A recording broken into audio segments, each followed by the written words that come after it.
G'day and hello again. This is Joseph Talbot, real estate broker in the beautiful southern Georgian Bay area in Ontario. Thanks for joining us again today. Today we're going to talk to you about accessory apartments, garden suites, granny suites, and in-law suites. Different municipalities refer to them in different ways.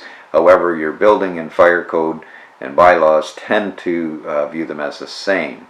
And anyways, we're going to talk to you today about purchasing an already existing accessory apartment. You can always build one into your home or put an addition on, but typically you're going to have a designer or builder or an architect or somebody do up a set of plans for you, so there's less to worry about. So some of the things that you want to look into when purchasing a home that already has it is, first of all, ask yourself why. Why do you want an apartment?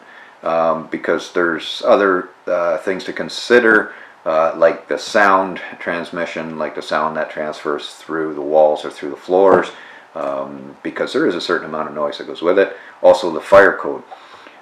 Some of the things to look at in the apartment, especially when it comes to a basement apartment, look at the size of the windows. There is a code that goes with it. There's a minimum size, minimum clear span it has to open, and a minimum distance or maximum distance off the floor, because it has to be a means of egress, a way to get out if the house is ever on fire.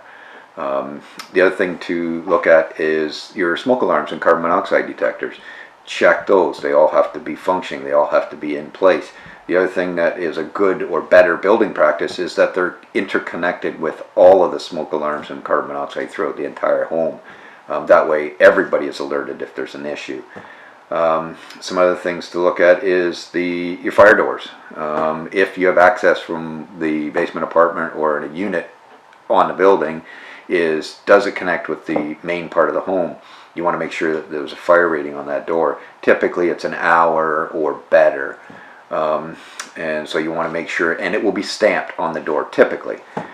The other thing that you have to take into consideration is the fire code, the fire rating, and the sound transmission on the walls that separate the units. It's difficult to tell, so you want to look at you want to contact your building department, your local building department, to find out if there was any plans or if there was a permit taken out for that. Then you can find out if it actually meets the fire code. It's very important. You want to limit your liability when it comes to having an apartment. The other thing is some things to think about is who's going to be in that unit. Are you going to rent it out to just Joe Blow, or it's going to be family? It's a little less important. Well, it's still important, but less important for sound transmission when it comes to family, because a lot of people, when they have family like mom, dad, or granddaughter, or one of the immediate family living with them, a lot of times the door's left wide open.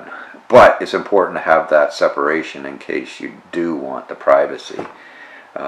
There's also things like if it's seniors that are going to be accessing it or going to be living there, what about staircases? What about accessibility? What about bathrooms? What about accessing a walk-in shower versus a bathtub with grab bars?